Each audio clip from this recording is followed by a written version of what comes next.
is how to ensure green growth through private sector-led initiatives, how to raise more money, how to make more money available for transformative projects that will impact millions of people. I'm not an expert person. The expert persons are on the table, but this was the segue to introduce our guests. From right to left, we have Her Excellency Madame Oulimata Sarr, Minister of Economy, Planning and Cooperation. We have of Senegal, of course. We have Madame Rania El Mashat, Egypt's Minister of Internal Cooperation.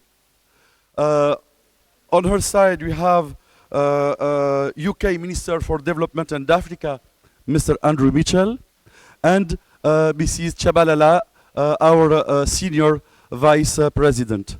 I will give the floor to Ms. Chabalala to introduce for a few introductory remarks. Then I will kindly ask Mr. Mitchell to describe the UK operation, what it is exactly, and then we'll give the floor to Ms. El Mashat to introduce the Egyptian project which has benefited from this operation, and Mrs. Oulimata Sarr. After this session, I will take a few questions, but I make a call to our colleagues journalists if the questions could be, if our panelists don't have the technical answers to your questions, we'll follow up by email. Thank you very much. Over to you.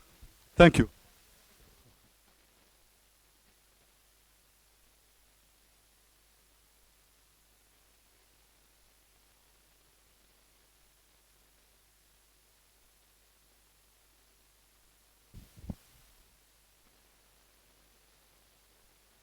Thank you very much, and good afternoon to all of you. Honorable Minister Al Mashat and Honorable Minister Mitchell, Special Envoy from Senegal, or Minister of Economy from Senegal, and all protocols observed. I think I should stop here while I'm ahead. It's my pleasure today to represent the African Development Bank President, Dr. Akinwumi Adesina, for this important announcement. We are thrilled to see this agreement, signed less than a half year ago, reach this development milestone. The Room2Run sovereign transaction is structured with the intention to scale up the African Development Bank Group's commitment to climate finance. It seems fitting that the first projects to benefit from the financing are in Egypt and Senegal, and that they focus on water infrastructure resilience. In Senegal, Room2Run will help the delivery of a project that increases access to safe water and sanitation services. Rising temperatures and decreasing rainfall are among the climate change impacts posing a threat to Senegal's development goals. The project will assist to build water security and resilience for at-risk communities. Those attending this annual meeting's opening ceremonies heard the bank president speaking enthusiastically about the second target project, the bank's flagship Gabel El Asfa wastewater treatment plant. Gabel El Asfa is Africa's largest wastewater treatment plant in terms of capacity, and the second largest in the world. This plant fosters an environmentally friendly approach to ensure high rates of energy recovery through sludge management. Gabel El Asfa produces up to 60% of the electricity needed to operate, and the treated wastewater is used to irrigate agricultural land, thereby contributing to emission reductions. Today's announcement is significant. We're looking forward to seeing how this risk financing helps these first projects reach measurable outcomes and impact the communities we serve. The program in Senegal is expected to benefit 1.45 million people, and about half of those women. Here in Egypt, the benefits of the Gabel al-Asfa are expected to reach 5 million people.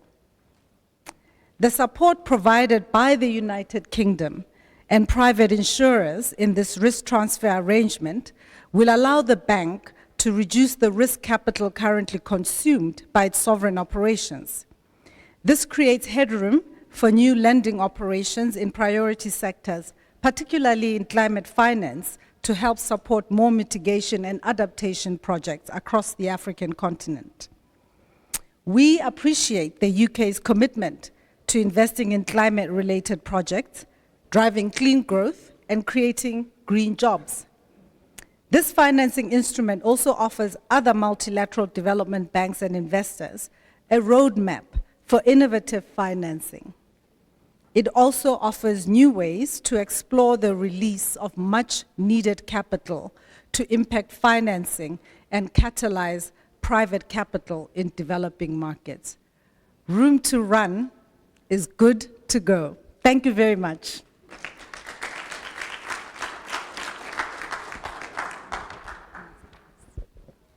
Thank you, Senior Vice President. Mr. Mitchell, over to you.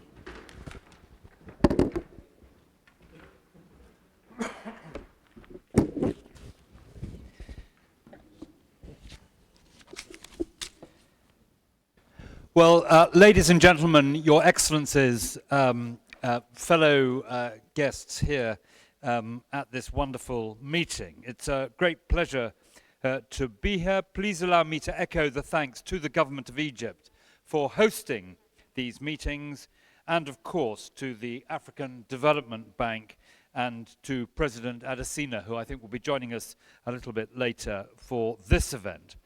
As I set out at the Governor's Dialogue this morning, and as I hear when I'm lucky enough to visit friends and colleagues across the continent, these are challenging times for African economies. We need urgently to redouble our efforts to drive opportunities for Africa, rejecting the false choice between pursuing development and responding to climate change.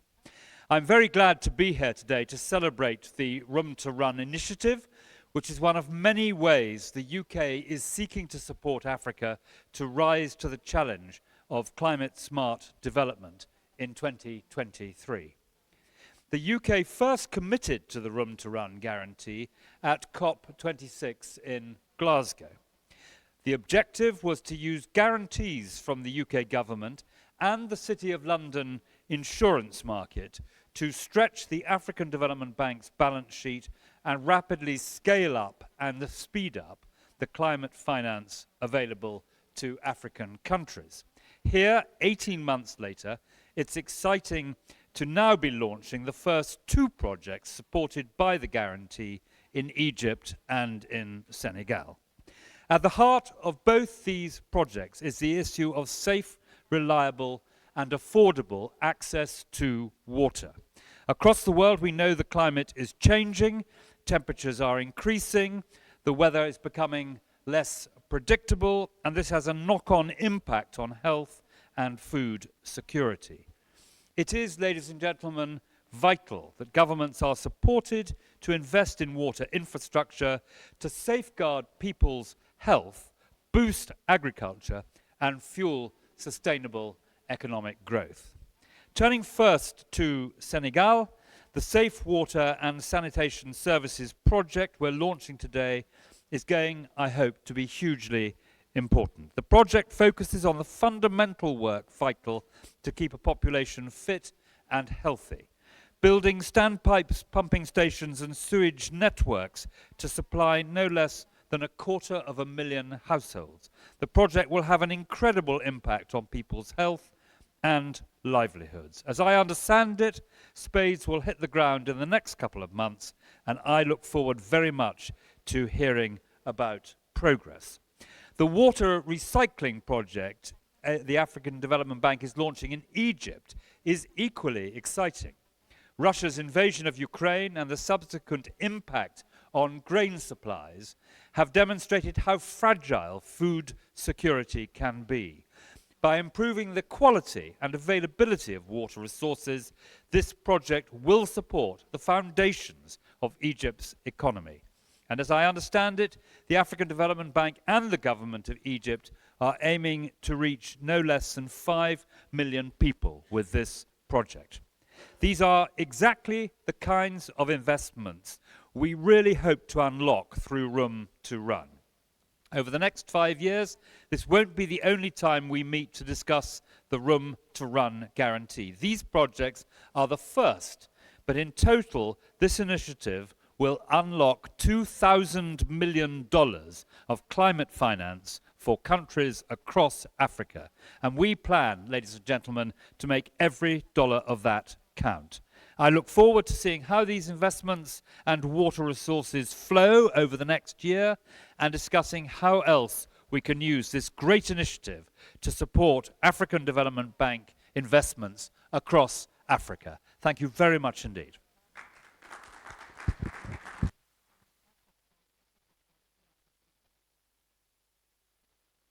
Thank you very much, Minister Michel.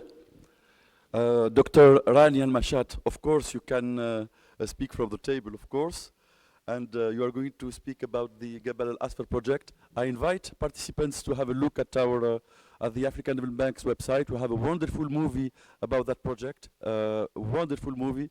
So, over to you.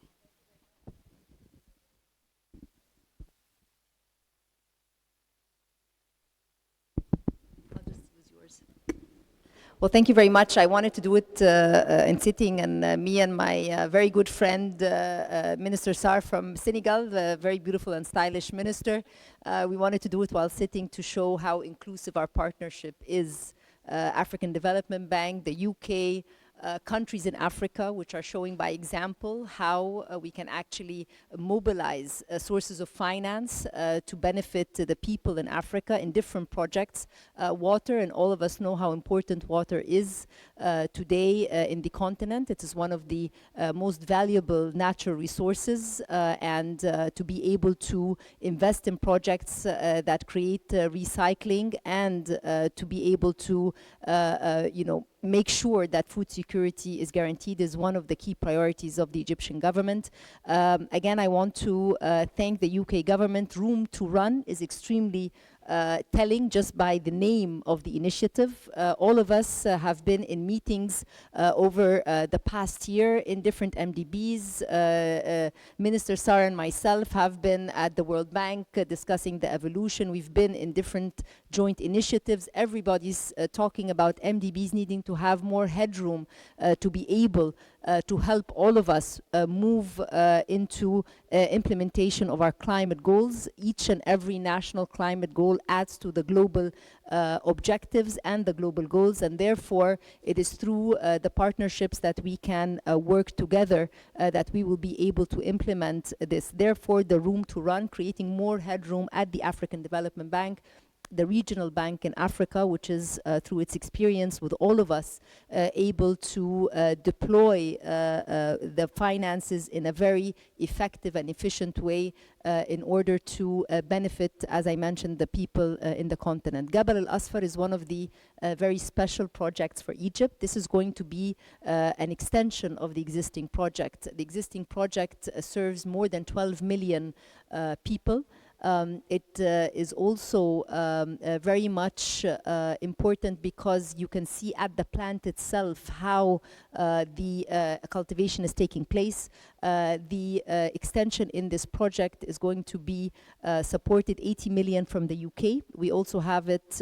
We also have it in partnership with the AFD for 50 million, and the EU is providing a grant for 10 million. So again, the complementarity between the different development partners is a sign and a signature of this project. I want everybody to take a look not just at the Jebel Al-Asfar video on the African Development Bank website, but also take a look at the Ministry of International Cooperation's website, because we show all the projects that we are doing with the international community to meet our SDGs. These have been extremely effective. They are in water waste management, sustainable transport, transport, agriculture projects, renewable energy, also with the UK government and many others, including the African Development Bank. Our country platform for the nexus of water, food and energy, the NWEFI platform, is extremely important, and it also signifies how we can work together. Again, many thanks to the UK government. This is an example to be followed by other governments,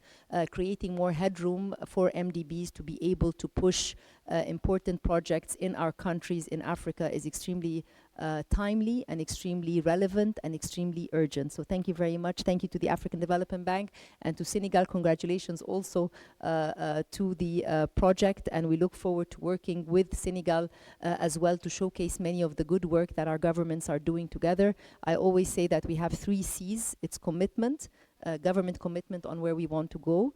It's clarity with the projects we want to implement, and credibility that we have with all of you partners, both bilateral and multilateral. Thank you very much.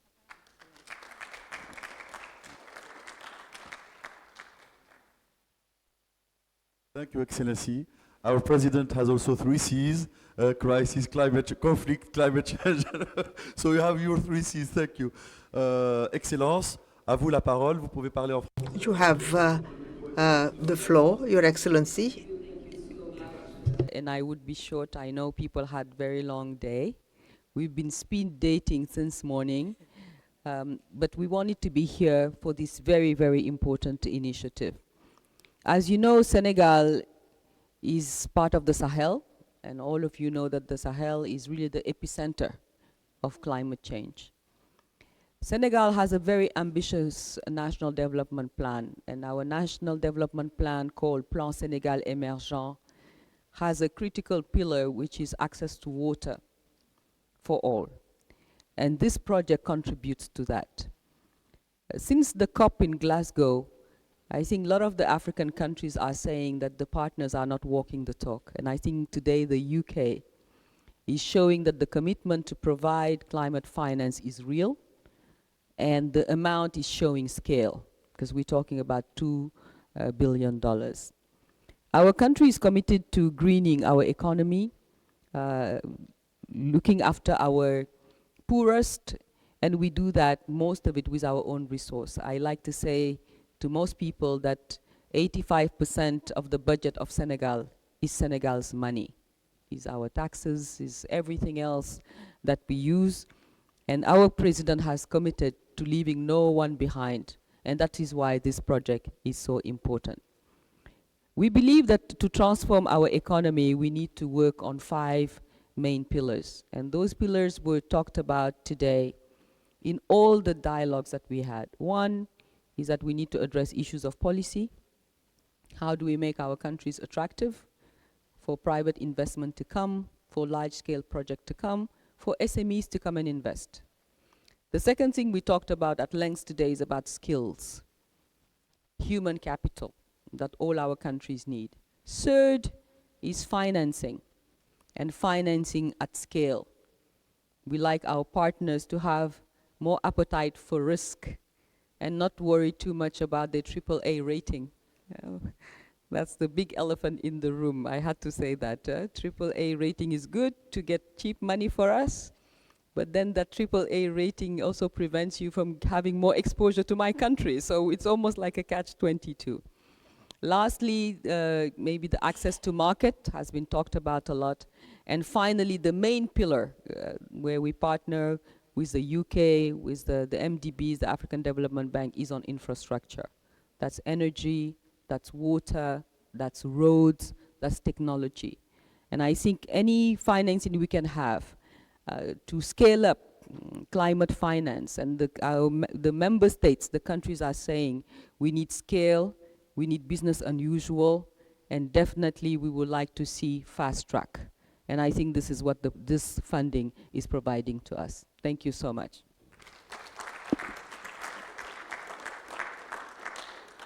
Merci beaucoup, Excellence. Thank you. Thank you, Excellency. I will give the floor now to colleagues from the media in the room. I would kindly ask you to introduce yourself, your name, your news organization, and a short question, because I think that it was a very long day. Thank you.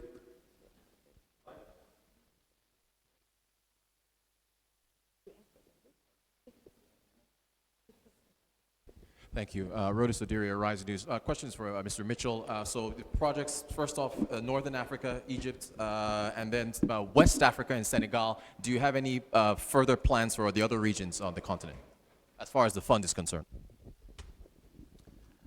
Very precise question. I think that question was to me, was it? Yes, I think it was. Yes, that's right. So basically what Britain is doing here is we're providing very significant guarantees which enable the African Development Bank to extend its lending. Without the guarantees, they wouldn't be able to do it because, as my friend Ulimata said, because of the effect on the ratings and so forth. So we are providing a £2 billion guarantee to the African Development Bank, of which $1.6 billion is provided by the British taxpayer, and 400 million is provided by 3 City of London insurers. And then what we want to see is very high quality projects like the 2 we've heard about in some detail tonight. But as you know, the Egyptian project is worth about $80 million, and the Senegalese project is worth about $37 million, or euros actually to be precise.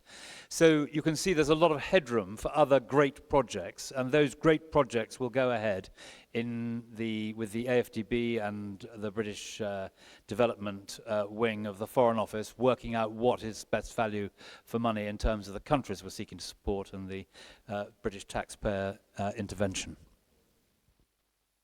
Maybe SVP would like to add something? Yes, thank you very much, and thank you to the ministers. In fact, I was remarking or thinking in my head that this morning we had a long dialogue with the governors of the bank, and I was particularly impressed by the intervention by the minister from Senegal, Minister Sarr, because I think you saw it today. She's very passionate, and she is committed to addressing climate in Senegal. And of course, I've had the occasion to interact also with the minister, Al-Mashat, previously. And she's also equally passionate, and I'm sure very well known to all of you. I'm meeting Minister Mitchell for the first time, I think, today, so it is a pleasure. But of course, we've had extensive engagements with the United Kingdom on this particular transaction, and of course, we've got other partnerships as well. But I think to address the question specifically, we've created, basically the Room2Run creates headroom which can be applied to projects all over the continent. So these are the first 2 projects that we've done under this, the auspices of this Room2Run. And, throughout our high fives, there are opportunities to do projects all over the continent that will utilize this headroom. And of course, these projects will have to meet the requirements that we've agreed with the government of the UK and the priorities that they would like to see that money deployed to. So I just want to give comfort that it's not for West Africa or North Africa only, it's for all of Africa. Thank you. Yes, indeed, and it's just worth adding that the money we expect to be dispersed by 2027, and that 50% of the project adaptation and 50% approximately are for mitigation. This is really important to note. 50% adaptation, 50% mitigation, where you know that the African Development Bank is really committed to the adaptation agenda. Maybe we'll take 2 or 3 other questions and we'll wrap up. One, just one.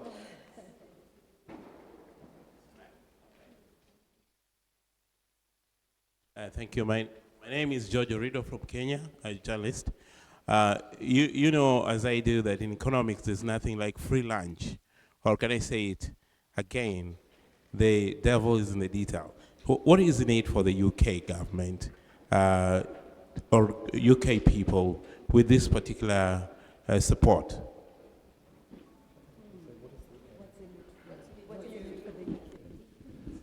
So what is in it for the UK? What's in it for all of us? You know, Britain, we are very clear that climate change is something which affects all of us. It hits the poorest in the world first and hardest. And we have a moral obligation, but we also have clear national self-interest in doing something about that. And so the British government, the British taxpayer is proud to support these particular projects. But let me say we're also quite proud to, together with the African Development Bank, to have found a clever mechanism for increasing the number of these sorts of projects which can be financed. And we see the benefit of that today. And you've heard from my two very eloquent colleagues how this money will be used for the benefit of their citizens in terms of clean water. And Britain is incredibly proud of this partnership, both with the African Development Bank and with countries that are very good friends of Britain, like Senegal and Egypt. Just to add, I just want to say that when Senegal does well, and when we do well as well, this is good for the continent. So it's also very important to showcase how implementation is successful, so that we can build more and more on that success, be able to show multilateral development banks, bilateral colleagues, that we can actually also leverage more financing for the betterment of the continent. So this international partnerships anchored with country ownership, MDBs being there, but financing through bilaterals, I think all of this is a very successful example of an ecosystem that can deliver. I don't know if you want to add something. No, I think you've said it all. Do you remember your SDGs? So in 2015, the world agreed on 17 goals to be reached by 2030. That's the Agenda 2030. 17 of those goals, we think that one that is extremely important is number 17. And you know what number 17 stands for? Partnership. None of the SDGs can be reached by doing it alone. So the coalition of the willing, the partners, the MDBs, I think that's how we're going to achieve the SDGs by 2030. Thank you. That's it. Your Excellencies, thank you very much for your time. Thank you for the time you have given us. I know that there are other meetings going on. Yes. Thank you very much for addressing the media, and thank you for your patience. Merci beaucoup.